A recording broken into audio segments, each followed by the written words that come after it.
Hello, welcome to the Exposure Ninja podcast. My name's Tim. I run Exposure Ninja, which is a digital marketing company based in the UK. This show is all about helping you to generate more leads and sales through your website. And in this episode, I'm joined by Dixon Jones from Majestic. Now, Majestic is a tool that it's really a kind of industry standard tool in SEO. And I wanted to bring Dixon on. He's been part of Majestic since it started. He's now stepped away, but he's been responsible in a large part for the growth from Majestic being a tool that someone built in their bedrooms to being kind of industry standard tool.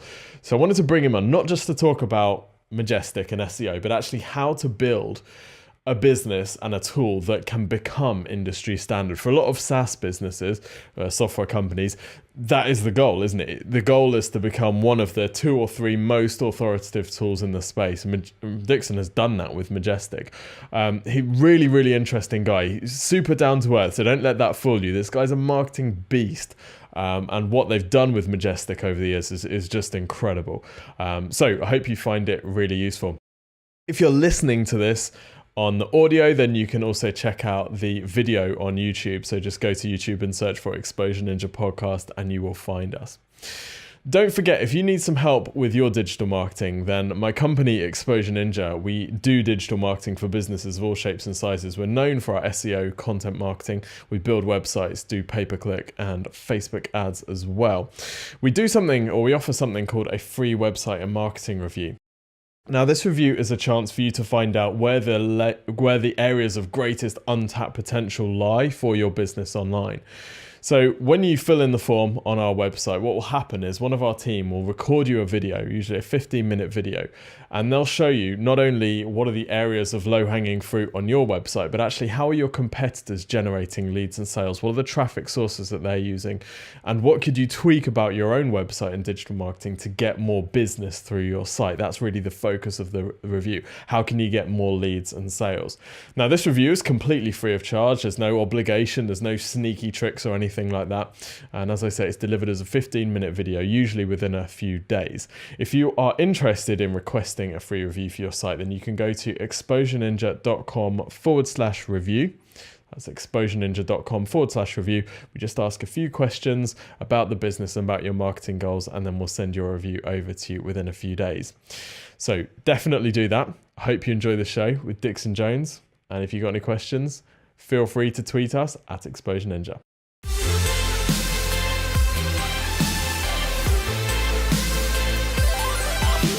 Dixon, welcome to the show.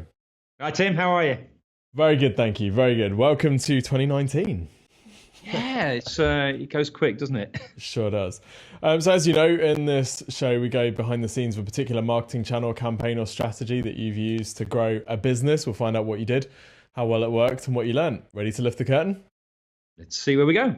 Awesome. So you are responsible in a large part for the marketing of Majestic, right? So maybe you could give those who follow the podcast who don't know what Majestic is, which I think would be a very small number, a bit of a run through about what Majestic is and how it makes money. Sure. Okay. So to be clear, I've actually stepped back from the frontline stuff here. So I stepped back in November, but that was really after around about nearly a decade of getting Majestic from bedroom to boardroom, as I like to put it. And Majestic crawls the web just like Google does, and often faster than most of the major search engines. But instead of looking at all the content on a web page, it looks at the links on a web page, and then it inverts the entire index. So what we show you is every page that links to any page you put into the system. So you can put it any web page, any website. We don't have to look it up afterwards. It's we've crawled the web already, and we can show you how many links there are, where the links are, what the context of that link is, the anchor text of that link, and how strong the link is. And it's a subscription service? Yeah, you can still get, if you work really hard, you can get some information yourself for free on your own websites for free. I think you sort of verified them in using Google Webmaster Tools. But usually it's a low-cost subscription service, so a monthly fee. And then you get it for any website in the world. Yep. Yeah, it's one of the tools in the SEO's toolbox, isn't it? Like a plumber's going to have a spanner and a hammer and a screwdriver. It's one of the top main tools that people would use. Yeah, it's a good way to put it. You might have more than one spanner, but Yeah. you definitely need these things. And certainly, there's only three real data sources of this type in the world that you can get your hands on.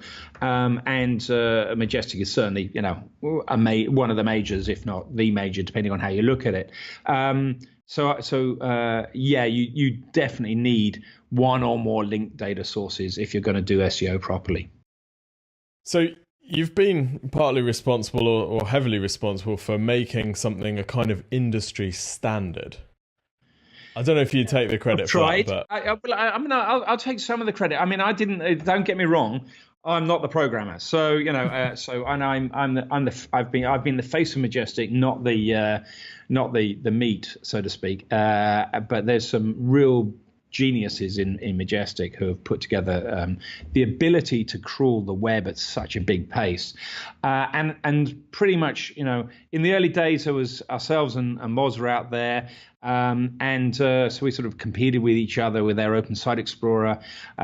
We kind of beat them on volume and stuff, and they sort of moved in a slightly more fuller direction in terms of a full service, rank checking and other kind of system. We focused on the links. Then you got, Ahrefs came along and they started, working as well. And they've also gone into a more full service kind of proposition. So that leaves us as the guys that are focusing, almost entirely on the link graph. And that's where we have set a sort of standard, I think, is in our flow metrics, because we've made use of a fairly clever algorithm, I think, to give us a really good understanding of the quality of a link. And it's not based on, opinion, it's based on a mathematical formula, but it correlates quite well, we know, to the original PageRank concept. And in many ways, we've improved upon it just because, it's 20 years later now, so you can do better maths in the time. For sure. I want to ask you about the decision to stay focused on links a little bit later, but just talking about the growth and how you've built a tool, because it's what everybody wants to do. Everybody wants to be in the toolbox for their customers, don't they? Everyone who's running a SaaS business. So what are some of the marketing strategies that you've used along the way, and what have been some of the kind of big rocks that have made the biggest difference for you? I think the main one that we used that was really, really effective, especially in the early days, was developing out what I called the ambassador program.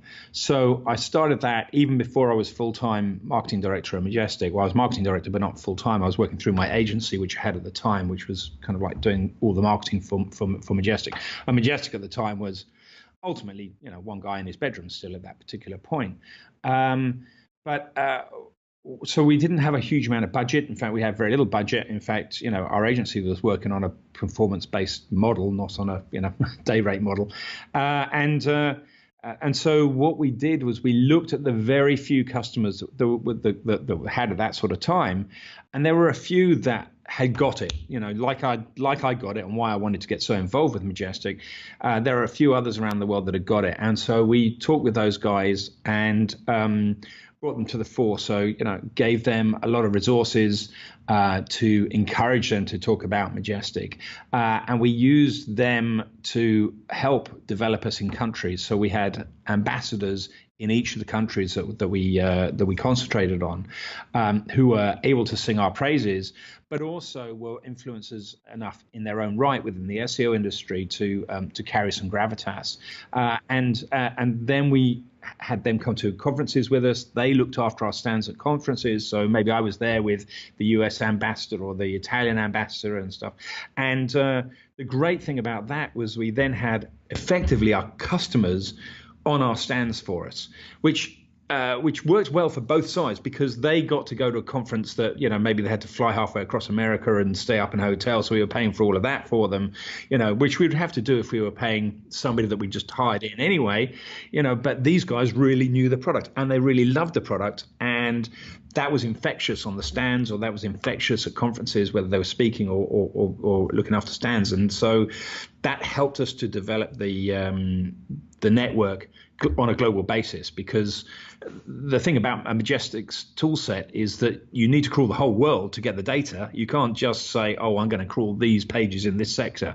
That won't work. So you've actually got to do a global crawl, which means you do need a global audience to get enough customers to pay for the cost of doing that. I see.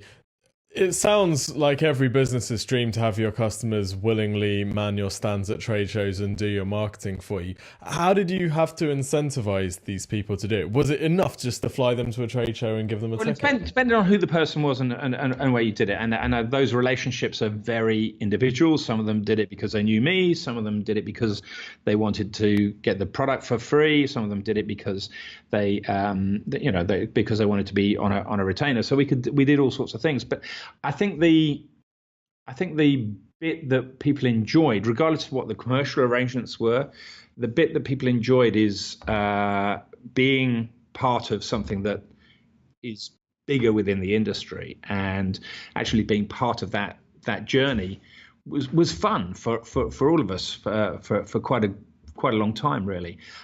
We kind of enjoyed knowing that we had a tool that wasn't just a piece of kit that you could get off the shelf. It was something that really did have a completely different view of the internet.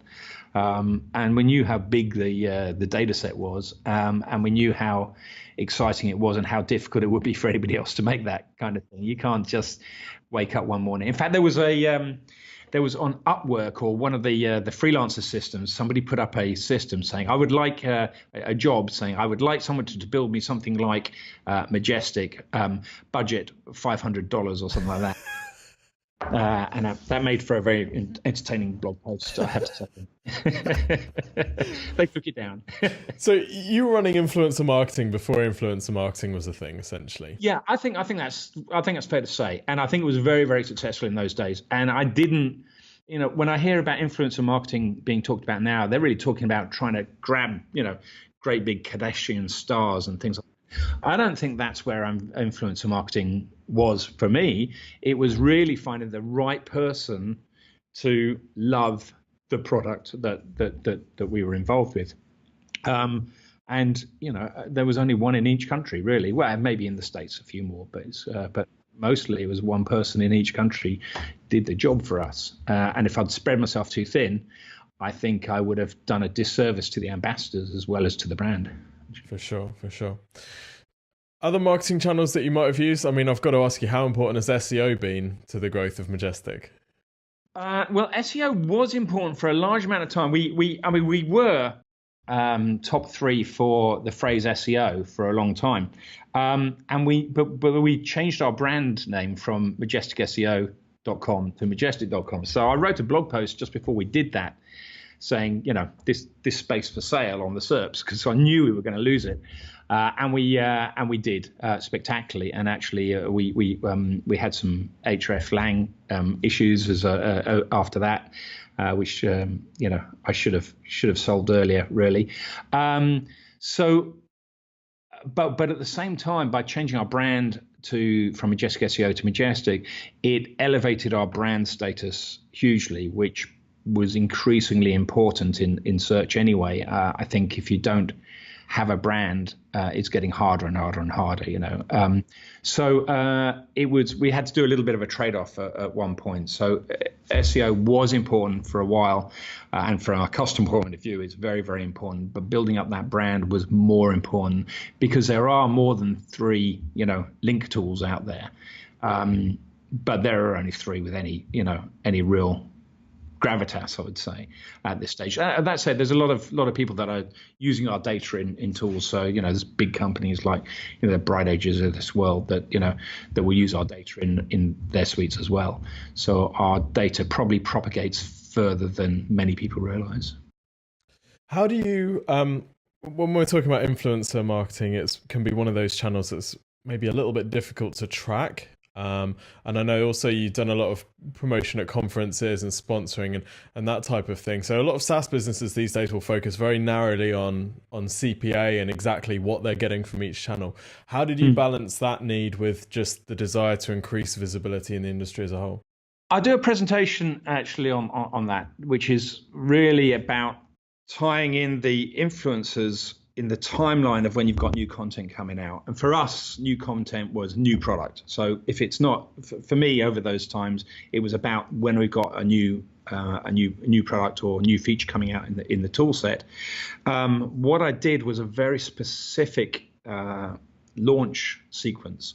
So the guys would say, right, we're in beta. The development guys would say, right, we're in beta, so we could have a proper good look at it. I could take screenshots of it. I could, build a story around it. I would then write the blog post that was going to come out in a week or so, and then I would also write a press release for it. But the press release wasn't one that goes out to PR Week and loads of people. It would go out to maybe 10 people, Search Engine Journal, Search Engine Land, Barry Schwartz. Got to give it to Barry Schwartz in my world. Maybe Webmaster World. There's people like that. But even before I gave it out to those people, I would share it with the ambassadors. So the ambassadors had access to the beta, so they already had a head start, really. Also, I let them and the sort of 10 PR people that I sent things out to know when the blog post was going to come out, what URL it was going to come out on, and also help those PR outlets know where they could find local experts, i.e. my ambassadors as well if they have more questions. So that when we went live with a blog post, often as not, other people would go live about the same time or even earlier, certainly within seconds because they'd written out their piece about the new thing, and then my ambassadors and the PR team really were able to be at the forefront of the idea. Because what I think is bad is when you launch a new product and you say, hey, we've got a new product, and you're the only person with the voice. Much better if somebody else, preferably somebody else more independent than you, is talking about it first. So to give up the vanity of people seeing it on your own blog in favor of people seeing the information on probably a more authoritative or independent source is well worth doing, and it's well worth getting that timing right. And that worked pretty well for me most of the time, because ultimately we had the functionality. So it didn't matter where the story went, all roads lead to the actual functionality itself. I imagine it's different if you're, trying to do research or you're putting out just words. That makes it a much more difficult game. But if you've got a product, or if you have the aeroplane that flies from London to New York and you fly it backwards or something, then they're going to get to your aeroplane. Yeah. So it's the same sort of thing with content. Content really needs to lead to something physical. Yeah. And when you'd release a post like that, would you be tracking the conversions that are coming in from all of these different ambassadors, so you could think about that when you're thinking about how to reward them? Or well, no, I never. We did in the very early stages try and work on a reward system that was based on, you're the ambassador for this country, so therefore the increase in revenues in that country may reflect on a deal. I found that incredibly difficult to work. I could have made that work, to be fair, because I could have done it by country and I could have worked out the sales by country, and we did work out the sales by country. The problem was that we set up a system that might give away too much of the business model for us to properly be able to use, because of course the ambassadors are free to do what they like, so it doesn't really, you can only share so much of the business of that in that system. So but also the ambassadors really were not doing it specifically for the money. They were doing it for the community and because everyone was enjoying it. So they were doing it because they got a chance to be ahead of the game, ahead of the knowledge curve, really in the industry, and I think we helped them to get customers. Certainly when they were on the stands, they were getting customers for themselves at the same time as getting customers for us. So it kind of worked to everyone's advantage. The launch of a new feature, though, you could tell the difference very, very clearly between launching a new feature and, going a traditional way of just telling people on your blog, or sending out a press release after the event and stuff, and this other way around of making sure the influencers were the ones that were telling the story first. The difference in signups was significant, and you spot that literally the next day when you see the signups. That's awesome. I love that. It's like you say, it's when you've got a piece of new info, you want to be the one who shares it, don't you? So you've actually got to step back and give it to other people first, which is really scary to do. Yeah, that's absolutely it. And that's the trick. And people just, two things step in the way. Vanity, you want to do it yourself because it's your story. Big announcement, the Steve Jobs on stage. Yeah, absolutely. So that vanity is not a great thing. But the second thing is really you're actually demeaning your own story if you're the one that's telling the story. It's much better. If the BBC tell me that I'm, okay, that's great. If I tell me I'm okay, then that's really crap. Yeah. So talking about you being great, I know that you see, that's where we've done it. Well done. Segueing straight into you do a lot of talking around the world at conferences, and also on podcasts like this. So it's easy to go down a rabbit hole and spend your entire life doing podcasts, even without the speaking engagement. So what are your criteria for choosing which speaking opportunities you take versus which you politely decline? Yeah, I mean, there's history over the years. So knowing who's running the events is a biggie, and knowing the history of the events is a biggie. So if I can talk at Brighton SEO, or if I can talk at PubCon Vegas, then I'm going to do those because I know how big those conferences are. What's interesting though is that certainly it's not the size of the conference that has made the impact. I've done conferences in. I remember doing one in Shanghai with about probably less than 100 people there. I went all the way to Shanghai to do it because I was trying to break into China, not so successfully. Google couldn't manage it. Sorry? Google couldn't manage it. No, we do have customers in China for sure, and it definitely worked. But it's really how targeted the conference is towards search engine optimization over the years has been particularly important. So it's the target, because it's not just the conference itself. If you do a good presentation that comes across well, then you can use that presentation quite effectively on other things afterwards. So people are tweeting about it, but then also what I did, for example, in Vegas last year at PubCon, was I talked about PageRank, and it was a very, very good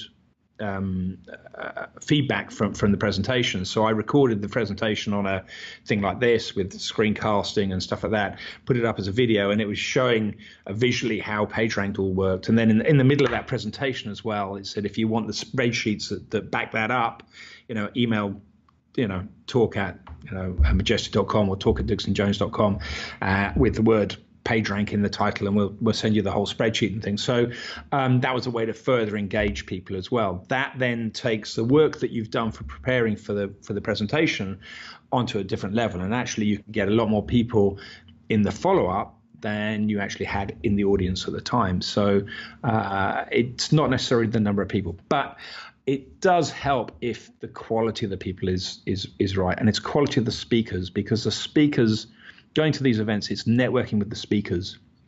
And I don't just mean speakers, it's networking with the people that are influencers out there, and making sure they are aware of the product, have every access you can get to them for the product, without obviously giving your business away for free. And that doesn't necessarily mean that the audience is the important part. It does really help though when you've got a big audience that are engaged, And then when it comes to podcasts and things, Again, well, on this one, for example, I had a look at the other podcasts that Exposure Ninja had up, and I found other speakers that had done podcasts on Exposure Ninja, and I actually contacted a couple of them and asked them, what kind of experience they've had. So I actually interviewed. And you're still here. I know. Well, they told me that if I didn't, you'd. Yeah, things get nasty. Yeah. That's awesome. It's great that you do that level of feedback. I think there's a perception that any interview or someone's willing to interview me, it comes back to the ego thing, then it's got to be a good thing. And you, after 6 months of doing podcasts that get 0 listeners, you're like, oh, actually, hold on, this is a terrible use of my time. Yeah, that can happen. But at the same time, I don't think you want to not go for an interview if the interview is well-meaning and targeted and trying to develop in the right kind of way, then that's good. Where I have gone wrong is, yes, I have accepted interviews where actually the interviewee and interviewer probably was on the wrong side of the black hat white hat divide, and that's fine. I'm happy to chat with black hats in a pub, but if I chat with black hats on a video, then that reflects on the brand, and I think that's something that everyone should be quite careful of. You can decide if you're in the black hat world, then fine, be in the black hat world, but if you want to build a brand that's going to stand the test of time, that's a dangerous place to be. I mean, you can, there's plenty of people that you'd say, well, you're on the devil's side of this product, and still making a living at it. But, I don't think you're going to sell on the NASDAQ. Yeah, for sure. It has to be consistent, doesn't it? I guess the dentist is never going to talk at the sweet convention. Yeah, yeah, that's true. Yeah. Don't get too far off topic. Yeah. Although I'm often guilty of that.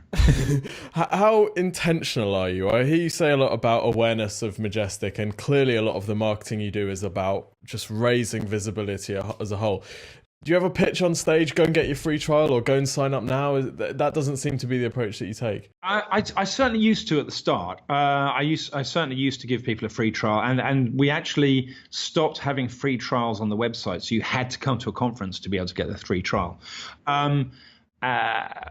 But clearly, I actually always differentiated between events where we were sponsors and events where I was just a speaker. If I was just a speaker, I felt my obligation was to the conference and to the audience. If I was also paying, then I would make it clear that I was a sponsor at the event. I would still try and run the same kind of content, but I would, happily have another slide that talked about the free trial or whatever within there as well. And I think, I have been at an advantage because people wanted to know about the product, and as you say, by making it a staple tool in the SEO armory, and then only going to SEO places, then it people wanted to know the inner workings of it quite a lot. So got away with quite a bit. If you go to a broader marketing conference, it's much worse to do that. It becomes crossed as really bad because 80% of the audience are actually just bloggers. I say just bloggers. They're bloggers, or they're PPC, or they're video editing whiz kids and stuff, and you then just come across as a complete numpty. But if you've targeted your conferences right, and if 80% of that audience knows who Majestic is before they start, and over half of them are already Majestic users, then they're there because they're expecting to hear Majestic in the backdrop of who I am. So you have to look at your audience each time to get that balance right. Because I remember going to one in Poland and making an effort not to talk about Majestic too much. And they got really angry because I hadn't talked about Majestic, and that's what they wanted me out there for, and they'd effectively paid for my flight and everything to get there, and then so that's fine. I came back. Fine, I'll go and pitch everyone. Now, yeah, I'm just saying that you tailor your content for the audience. Yeah. That makes a lot of sense. I want to move on to asking you about niching and how broad you go with the product. It's quite one of the questions we always have with clients is, whether we go for a specific audience and how quickly they expand their product. So you mentioned at the start that Majestic has always focused on links, while other tools have not only broadened out from just looking at links, but look at rankings, look at social, look at PPC. How have you decided to focus purely on links? Have there ever been any times of regret, and was there any conflict inside Majestic about that? That's a really insightful question, I have to say. Which is worthy of a little bit of thought before I answer. Yes, we have focused on links, and yes, that's been a very conscious decision. There are a number of reasons for doing that. The first was that we have a very strong API, and so that's being used by BrightEdge, SEO Clarity, LinkDex used it, Authoritas, it's in link research tools, and there's the other major players in the industry are using the API, and they're using it in commercial products, which do extend to the full suite, service products. So if we were to develop into a full suite product and start doing rank checking and things, then we would have started to encroach on on some of our biggest customers' marketplace, if you see what I mean. So that was a good reason for not jumping into a full service suite. The other good reason is that we have a service level agreement with customers that, particularly with API users, but with all of our customers, to carry on producing the data without the site crashing or without other people changing systems. So if we were doing rank checking and then Google suddenly make it very difficult to do rank checking, we could see our product having problems at that point, because ultimately we don't control that data source. And a very good example of that was Twitter really messing up, everybody's Twitter APIs, and even Google. They took away Google's for a while. I don't know if you remember, but Google were reportedly paying Twitter $1 million a year to be able to put tweets on the top of their systems, and then all of a sudden Twitter said, "No, we're changing this all around," and they started buying up a few of the companies that were doing the Twitter API feed, and then dumping everybody else out of it. They really controlled their own data source, and I think the Majestic are the same principle. We want to own the data that we're selling to our customers, and in order to do that, we have to have got it from first principles, which is why we crawl the internet. It's why we don't disobey robots.txt. It's why we don't scrape Google results, and it gives us a securer product. I think in the end, it's narrower, and that means that we're focusing on one area, so we can be best of breed in the link space. But you're right. Ultimately, it probably costs our top line turnover, but I think it keeps our margins and our competitiveness in what we're doing strong. And it's not as if our data can't get into the full suite products. It goes into other full suite products. So I think we're quite happy with the decision. It may appear from the outside that we lose ground as a result of that, but I think overall, there's a lot of people, and certainly enough for us to be happy, that think, Majestic are concentrating on the stuff that we can use and we will be able to use into the future. Yeah, there's always going to be a compromise, isn't there, when you choose to niche? Any concerns that Google would look at links slightly differently and look at branded mentions and stuff like that instead? Well, we already have. We do look at what we call citations, where people mention domains or URLs but don't link to them. So we do actually track that information. And certainly I think that there's a lot more going into Google than when we started. What we can do with our data set, though, is raise our own knowledge leadership, I suppose, to say, well, regardless of Google, our link data set and the fact that we can show you how strong those links are really reflects on the strength of influence anyway. So if you've got links from the BBC and CNN and and the White House, then your competitors would like to know that regardless of what Google does. They want to know where your traffic is coming from, because your traffic has to either be coming from Google or people clicking on, either they're typing in exposureninja.com or whatever it may be, or they're clicking on a link. So that traffic is coming from links. Even the search result ultimately at the end of the day is a link. So links still are the only way people get around the internet practically. So as long as our data is meaningful enough, then I think that it will have legs. And you've got to remember as well that in getting all this data, we have one of the largest indexes of the internet on the planet. We don't have all the words on all those pages. We don't store that information, but we do have one of the largest indexes on the planet. And it's not as large as Google, but it's probably larger than Baidu's and Yandex's. That's crazy. It's huge. So it has a lot of value in any event. Fair enough.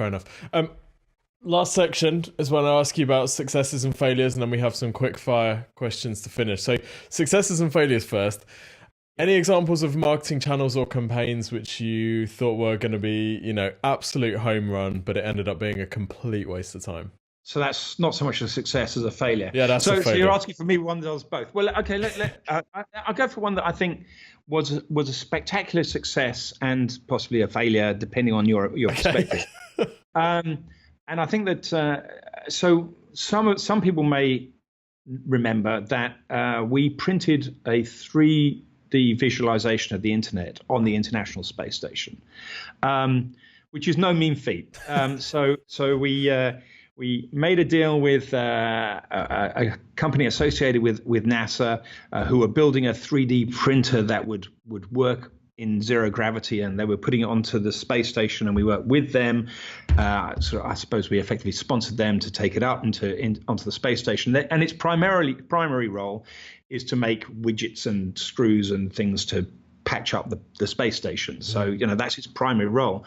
When it's not doing that, it's going to do proper, serious experiments. And when it's not doing that, then it'll start doing things like printing the internet in space.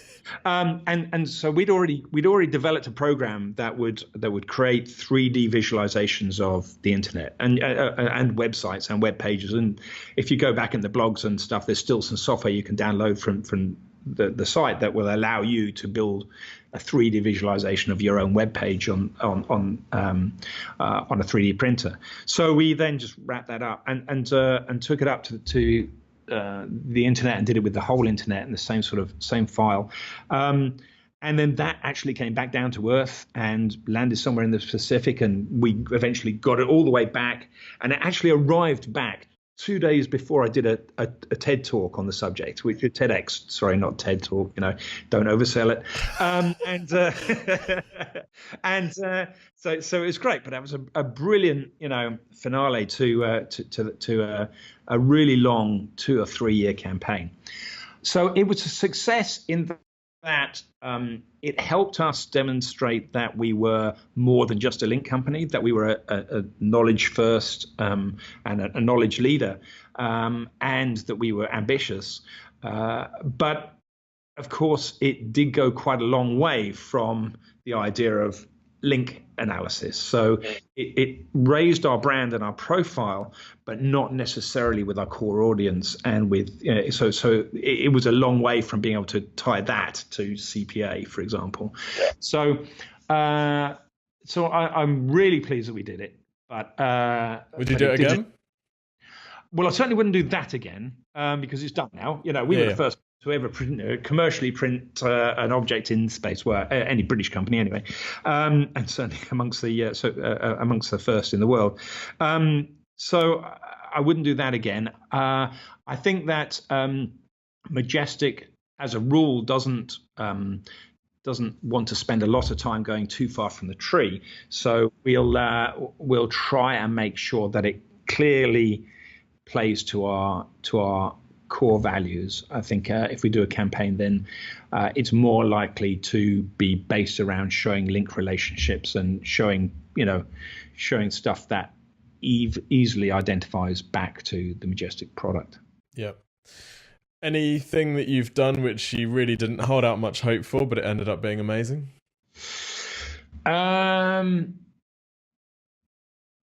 Well, the ambassador program was definitely the first one. Yeah.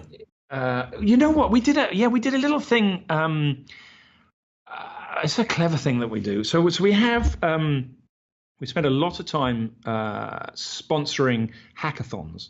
And the reason that we sponsor hackathons is that they're generally students, and we sort of give them the API and let them come up with different ideas and stuff. And then it allows us to, see the students and see which ones really have got it. And we do this mostly from the university where we're based. So we'll then, take a few of these and give them a 3-month, internship over the summer, or, possibly longer internships, And so we make a lot of use of trying to get to those people who are at Aston University in particular. And then we set them up with a project, so we set them up with go and do what you like for 3 months. And the original idea was to help them develop their skills and just be a good citizen, if you see what I mean. But one of the things they came up with the first group we used was a thing which we called Social Explorer, which would take, what they did was they took the whole of our URLs, our Twitter URLs. So we've got billions of Twitter URLs, which are all people, essentially. Twitter.com/Dixon_Jones or Exposure Ninja, and that's a URL. And of course, it's got its own trust flow and its own citation flow. So they stripped out anything that wasn't a person or wasn't a Twitter handle, and then used that to create a static, admittedly, model of who was influential in what context. And so it was a static file, but it was big data, and we could build a little beta of a sort of a social explorer. We produced it, and it really got people's attention. So I hope that Majestic will make use of that in the future. But certainly, certainly that ability to put interns in and get them to go creative meant that they, on more than one occasion, came out with some really cool ideas that just showed how our data could go so much more than just be a link source, even though that's what we specialize in. That's awesome. 3 quick fire questions to finish. This is going to be bad, isn't it? It's going to be awful. Awful. Going back to the start of your career, if you could only pick one marketing channel to grow Majestic, what would it be?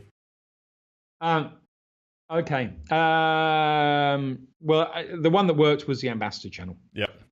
Cool. If you absolutely had to 10x Majestic subscriptions, let's say they call you back and they're like, Dixon, we need you for 1 year. You've got to 10x our subscriptions in the next year, but you've got unlimited budget.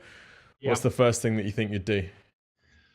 The thing that I would do, I think that the best way to increase market share is to increase feature releases. So I would, funnily enough, feeding the developer side of the budget is probably as effective as feeding the marketing side of the budget. If they're coming out with, with a full text search, or with market analysis suites, or all these other products, then all these products will then start to talk to larger and larger communities. I think that if I was having to 10x it, then I would be seriously looking at APIs, how I can develop the APIs to go into markets that are already big. So, to try and persuade Salesforce to put flow metrics into every single contact that's got a Twitter profile or whatever. Damn, that's a good idea. That kind of thing would push us straight up, and then we'd get a large amount of coverage very quickly.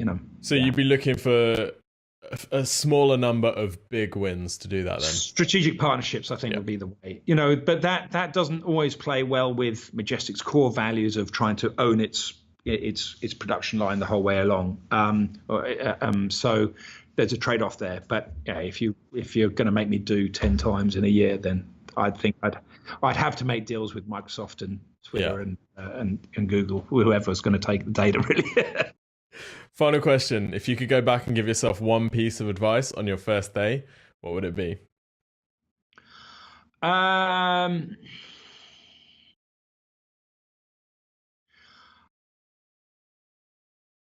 don't know. I was quite happy with myself on the first day. It was a few years in I started to question some of the things that I was doing. At the start I worked well. Don't be afraid to take a risk, I think, but be aware that others are much more worried to take a risk. So I'm quite happy to step out and go onto a camera and make an idiot of myself, but the brand and the people within the brand sometimes don't like that. So you've got to be careful, and you've got to be aware of the different things that drive different people in an organization, even from quite a small base. I know what I would have done. I would have said, right, what is our end goal here? What is our 10-year goal here? What is our 5-year goal? What is our end goal? And try to get that a bit more in writing, not in writing, but you know what I mean. So formalized. Yeah. Well, I mean, when you start out, you just want to grow. You just want to grow. You just want to grow. But you don't necessarily know, when to stop at that point.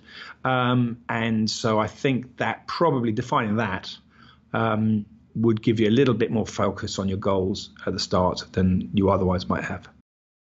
Awesome. Dixon, I've really enjoyed talking to you. Thank you so much for taking the time. Thank you very much, Tim. We got there in the end. Where can people find out more about you? And if people are interested in working with you, what should they do?